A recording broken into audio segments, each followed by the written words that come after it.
شهر رمضان الذي أنزل فيه القرآن هدى للناس وبينات من الهدى والفرقان الحمد للہ والصلاة والسلام علی رسول اللہ اما بعد۔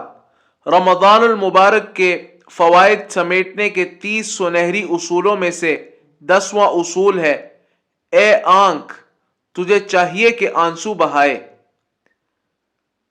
معزز سامعین، کیا کبھی آپ نے اپنے آپ سے پوچھا ہے کہ لوگ تو روتے ہیں مگر میں نہیں روتا؟ فلاں آدمی کی آنکھوں سے تو آنسو بہہ نکلتے ہیں مگر میری آنکھیں ہمیشہ خشک ہی رہتی ہیں۔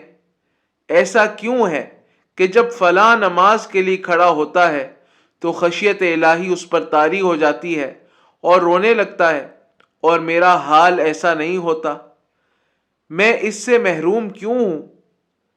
معزز سامعین، یہ معاملہ در حقیقت دل سے متعلق ہے۔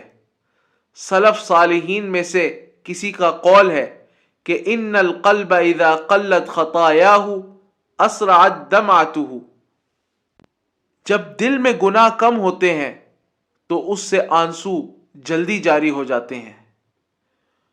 معزز سامعین، رونا اسے آتا ہے جس کا دل نرم ہو، اور دل نرم اس کا ہوتا ہے جس کے گناہ کم ہوں۔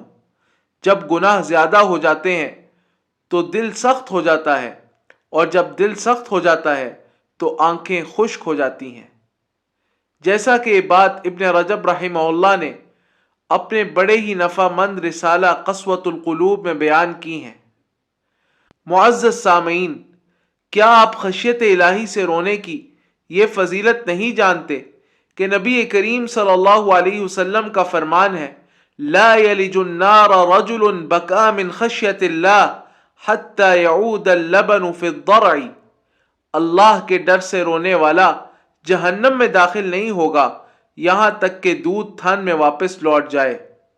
سنن ترمذی 1633۔ جیسے دودھ ایک بار تھن سے نکل جائے تو واپس لوٹنا ناممکن و محال ہے، اسی طرح اللہ کے خوف سے رونے والے کا جہنم میں جانا بھی ناممکن و محال ہے۔ ایک حدیث مبارکہ میں آنسوؤں کے قطروں کو اللہ کی محبوب ترین چیز قرار دیا گیا ہے۔ آپ علیہ الصلاۃ والسلام کا فرمان ہے، لیس شیء احب الی اللہ من قطرتین واثرین، اللہ تعالیٰ کو 2 قطروں اور 2 نشانیوں سے زیادہ کوئی چیز محبوب نہیں ہے۔ پھر 2 قطروں میں سے ایک کی وضاحت آپ صلی اللہ علیہ وسلم نے یوں ارشاد فرمائی کہ قطرۃ من دموع فی خشیت اللہ، آنسو کا ایک قطرہ جو اللہ کے خوف کی وجہ سے نکلے۔ سنن ترمذی 1669۔ اسی طرح آپ علیہ الصلاۃ والسلام نے قیامت والے دن عرش الہی کا سایہ حاصل کرنے کا ایک عظیم سبب یہ بھی بیان کیا ہے کہ رجل ذکر اللہ خالیا ففاضت عیناہ، ایسا شخص جس نے اللہ کو تنہائی میں یاد کیا اور اس کی آنکھوں سے آنسو نکل پڑے، ایسا شخص بھی اللہ سبحانہ و تعالیٰ کے عرش کے سائے میں ہوگا۔ صحیح بخاری حدیث نمبر 6806۔ معزز سامعین، ماہ رمضان کے فوائد سمیٹنے کے لیے ہمیں بھی اپنی آنکھوں سے کہنا چاہیے، اے آنکھ تجھے چاہیے کہ آنسو بہائے۔ وباللہ تعالی توفیق، وصلی اللہ وسلم علی نبینا محمد وعلی آلہ وصحبہ اجمعین۔